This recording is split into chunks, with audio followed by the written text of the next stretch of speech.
Grandma's Secret by Brianda Cross.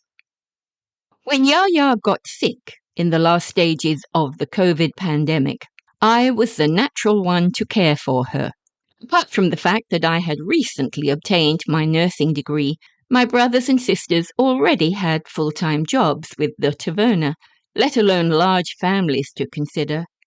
And Mama, well, let's say that although she had birthed 4 children, she just wasn't the motherly type. It had been our grandmother who had fulfilled that role, and we had always known Baba's adoration of Mama meant that his only function in life was to pamper her by providing her with her substantial material needs. Apparently, the stress of having limited entertainment through the COVID years had left Mama under severe stress, and as soon as the cruise ships began cruising, our parents had said their farewells, promised to bring back lots of photographs, and booked for an extended trip to Europe.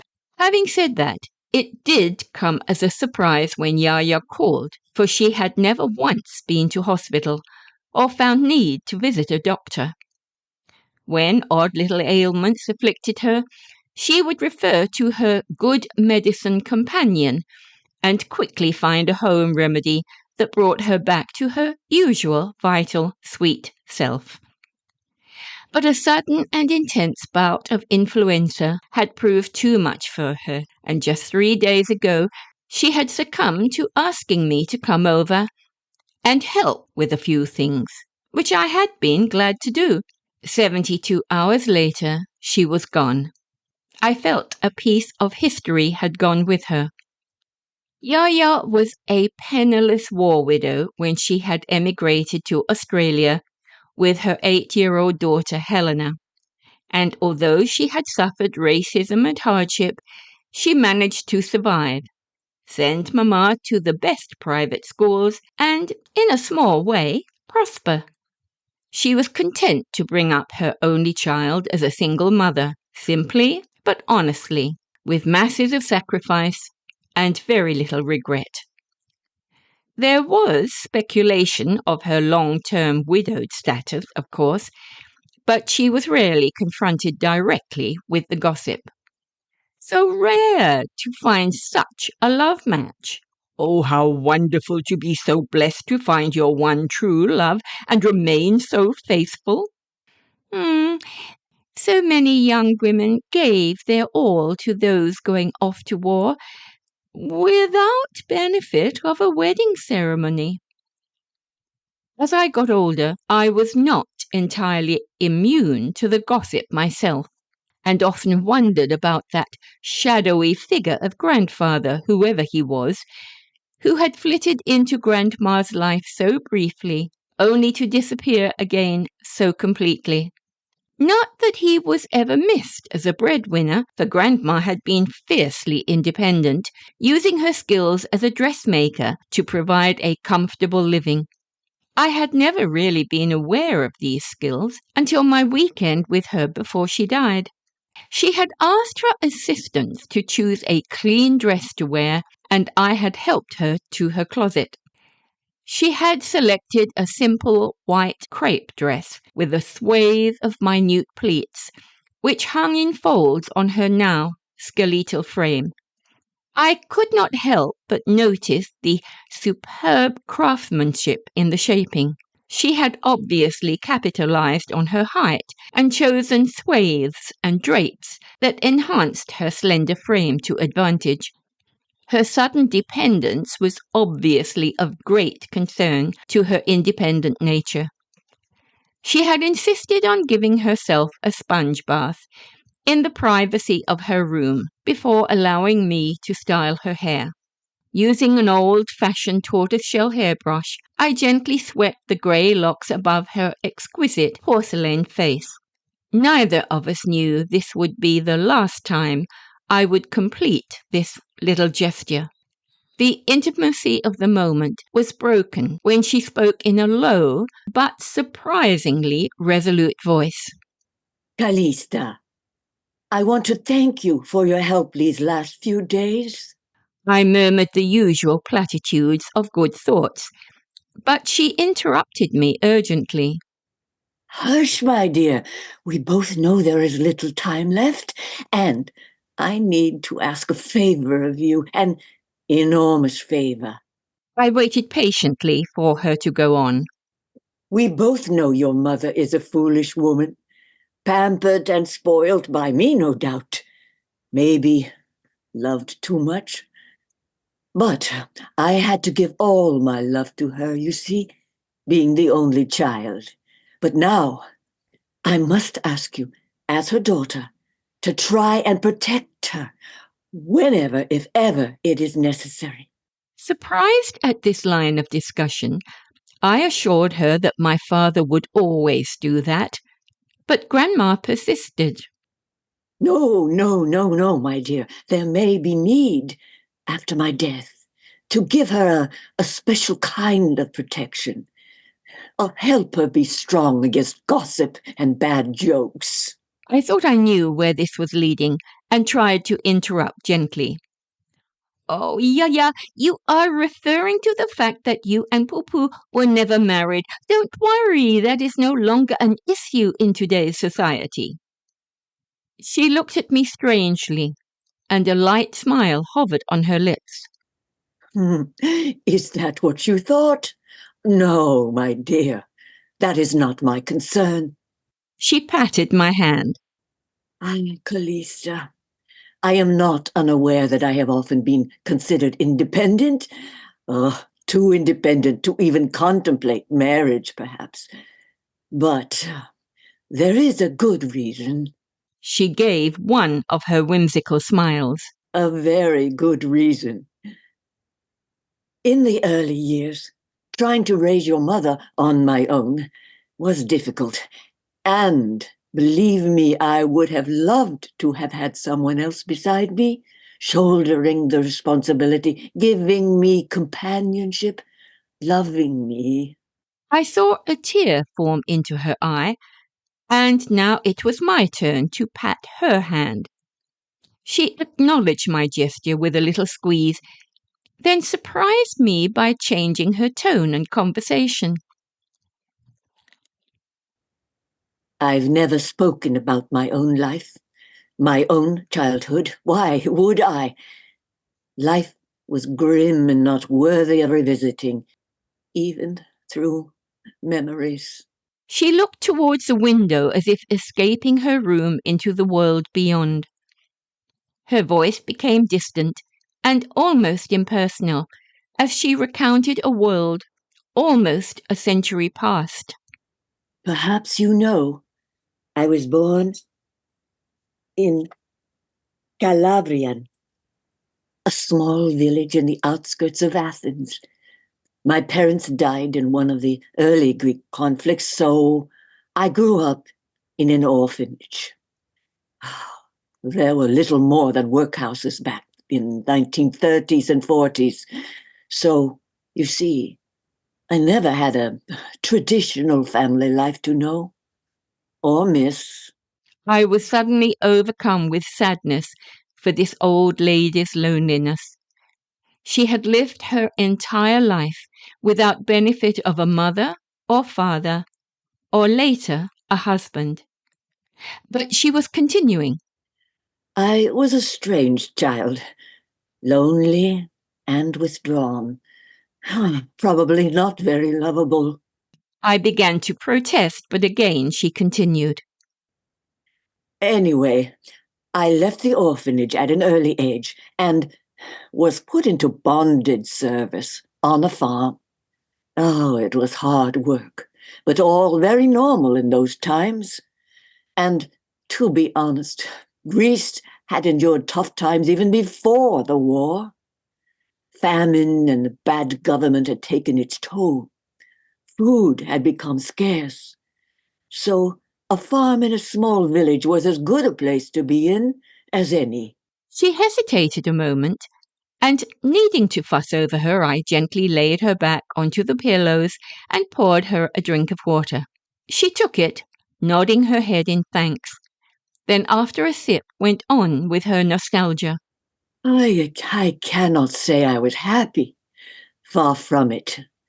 But then there were plenty of others in a similar state, lonely, with no one to care for them or love or be loved in return. I had never heard Yaya show so much misery. Her eyes had misted over, and it was as if she had given up the present entirely for the past.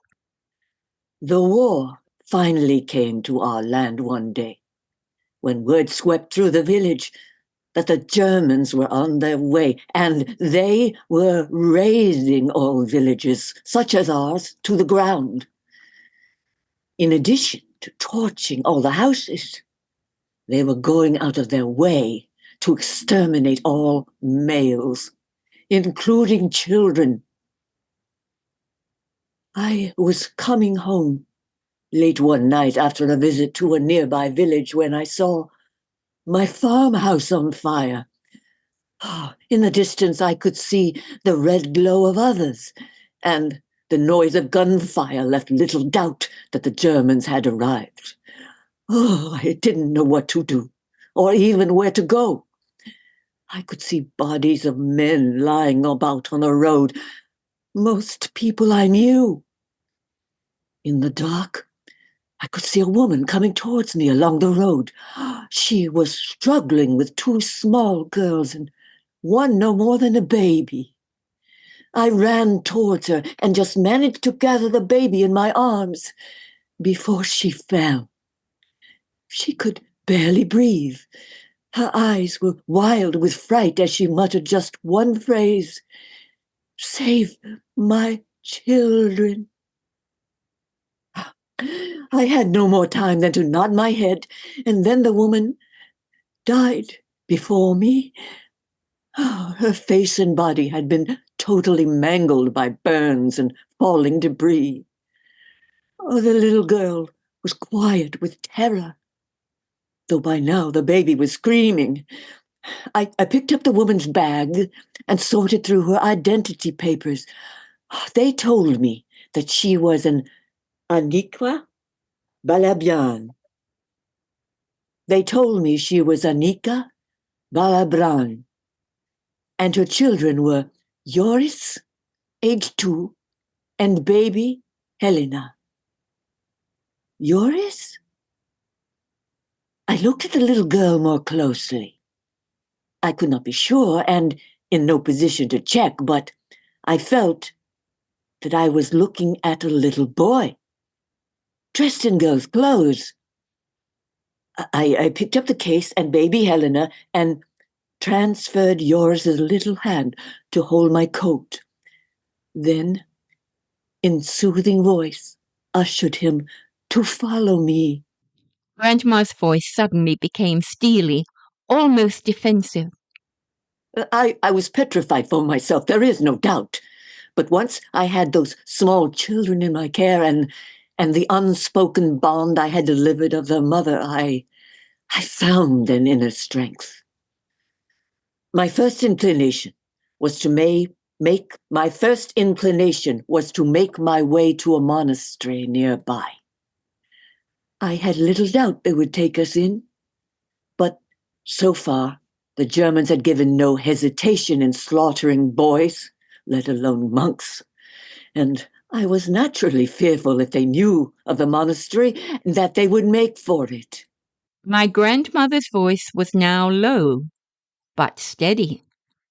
It was as if the years had rolled back, and she was reliving those terrible times all over again. Although the German troops were being thorough in their slaughter of the towns and villages, they had been following a route towards the sea. I took a chance and made my way back toward Camino. I took a chance and made my way back to Camino, which had been the first. I took a chance and made my way back toward Camino, which had been the first village they had attacked and razed. My rationale was that having been so thorough, they would have no reason to retrace their steps. There was just one chance, a slim one, that they had not deviated from their march northwards and may have missed a small convent that lay between Comino and Calavrian. It was not visible from the road and only accessed by a track that went deep into the forest. Slowly we walked through the night, taking stops whenever Joris faltered. The baby cried from time to time, but little Joris was chillingly quiet. Although it was a difficult trek, I knew it well, and by dawn I could see the outline of a church steeple rising above the treetops. Although the convent was close by, it was not visible from the road. Access was by a track that seemed to go deep into the forest. Would it still be occupied? And if so, by whom? My entire body was electric with fright, and as I approached, my entire body was electric with fright as I approached. But I felt instantly encouraged to note that there was no smell or sign of burning. The Germans had missed this part of town. It was safe. I was safe. The old lady sighed and took a deep breath, as if reliving this moment of respite. But a moment later she continued, while I held my own breath, totally immersed in her story. We got there with the dawn light, and without question, the nuns took us in, fed us a meager supper, and allowed us a spot in bed. There was little we could do than wait and hope that the Nazi soldiers had passed us by. They had. Oh, Yaya, what a terrible ordeal, and how brave you were, I blurted out, putting my arms around her frail shoulders. But she shook me off angrily, I thought. No, there is more. Her voice was steely now that the riggers were behind her. The sisters took me in without question. Word had it that, like their own, my village had been torched to the ground. In each instance, the story was the same. The Nazis had massacred all the males, so all the stray survivors were women. Fortunately for me, none were from my village or those nearby. The old lady stopped a moment, as if waiting for me to interrupt. But I had nothing to say, until her words gradually soaked in, and I looked at her with puzzlement. But why didn't you want neighbors? Surely that would have been of comfort. Because when I had taken up Annika's belongings and spare clothing, I had put them on for extra warmth and ease of travel. I also had her identity documents, and her children were now in my care, one of which was a boy. I began to feel a knot of excitement uncoil. Yaya's secret was finally being unravelled, both as predicted by the gossip mongers, and yet entirely different. So you took them? You took them to be your own? I took this information in with a little more thought, and what it meant to my mother and to me. Yaya, does mother know? My Nana shook her head, and when she answered, her words gave me another jolt of surprise. My Nana shook her head, and when she answered, her words gave me another jolt of surprise. I had assumed a new identity for myself, and such an admission would have had repercussions for me and my opportunity to look after her. Of course, you took on the identity of the dead woman in order to keep the children. My brain was finally filtering this new information. Yes. Otherwise, they would have been put into an orphanage, and I knew only too well what they were like. And in war, they were going to be far worse, especially for the little boy. I nodded. It made good sense. Somehow so many questions had just been answered, and yet so many remained. So what happened to him? I've never heard you speak of a Joris. She shook her head. No, he died shortly after we arrived. Oh, there is little doubt that he was in shock. But when the nuns and I had undressed him that night, we found he had also been burned. Oh, not too badly, but enough for an infection to set in. I remember Nana falling back on the pillow then. In fact, I thought she had died. But as I bent closer, I could detect shallow breathing and a faraway look in her eyes. Yaya, rest a while. Let me make you some tea. She suddenly grasped my hand surprisingly firmly. No, I must go on. There isn't much time, and someone needs to know.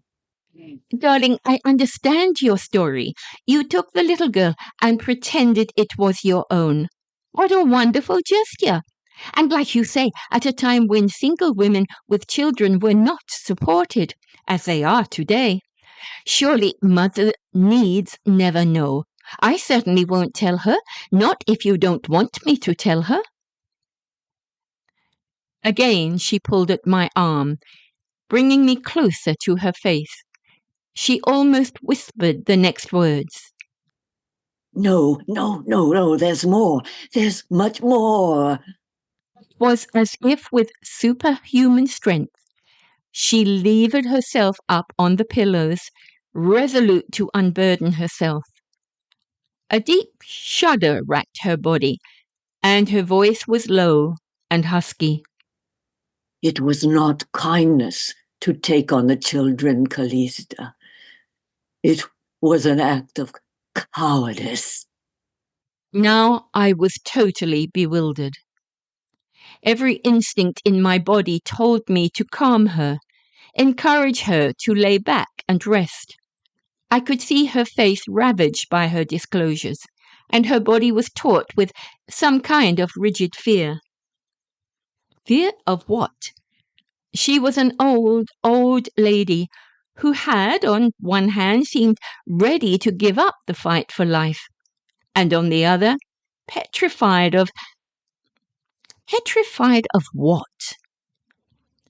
The story was not, in fact, so very different from many others that had circulated over the years, of the hardship and deprivation suffered by so many through those grueling times. The only difference in her case was that after the war, rather than go to what shreds of government authorities that may have existed, she had favoured staying silent. This made good sense, as the convents respected privacy so much more and offered bed and board in exchange for laboured work for the sick and dying.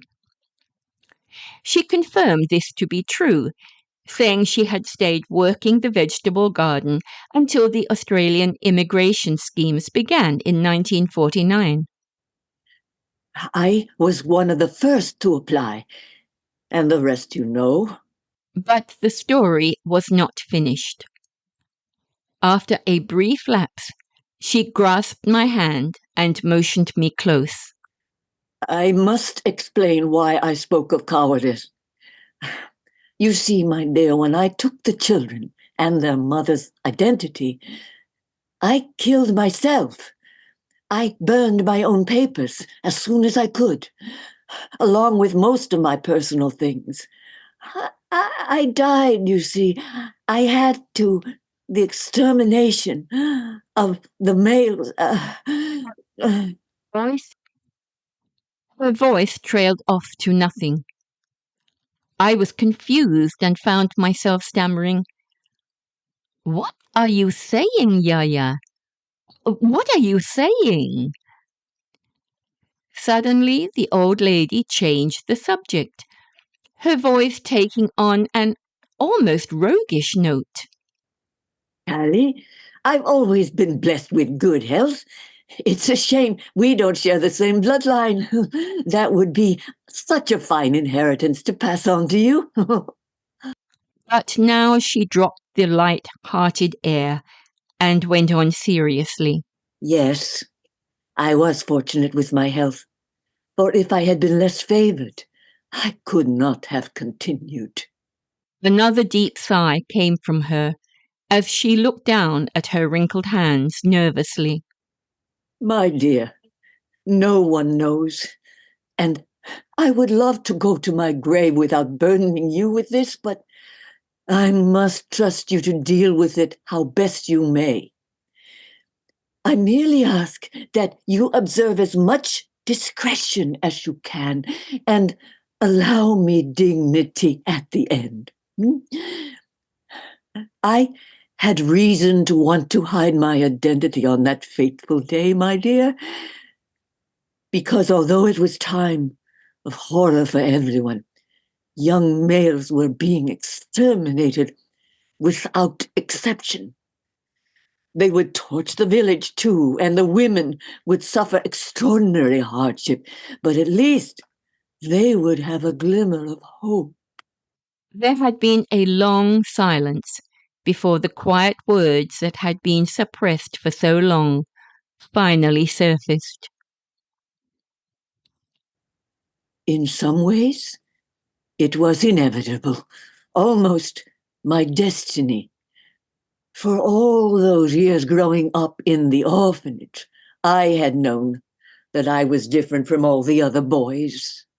It was said so quietly, I had almost missed it again. Yes, I was different from the other boys in school and the orphanage. Without waiting for me to say anything, the old woman went on. Most boys of my age had already enlisted or become a partisan in the resistance. Ah, I was terrified of facing that. But even more so, I was petrified of having to mix with men, being ridiculed for being different. I was terrified of being raped, as I had in the boys' home, let alone expected to kill someone or be killed.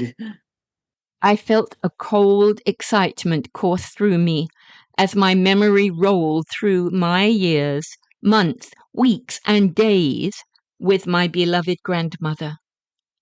So much fell into place. At the same time, the shock was so great, I had an almost compulsive reaction to near hysteria and an almost uncontrollable urge to laugh. The absurdity, it was a music hall joke.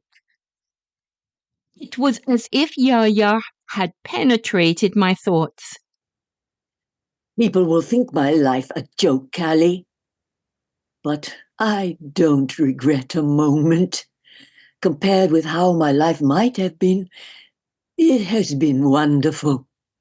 I have had the opportunity to do things that come natural to me, to cook and sew, activities that would have been denied me as a man.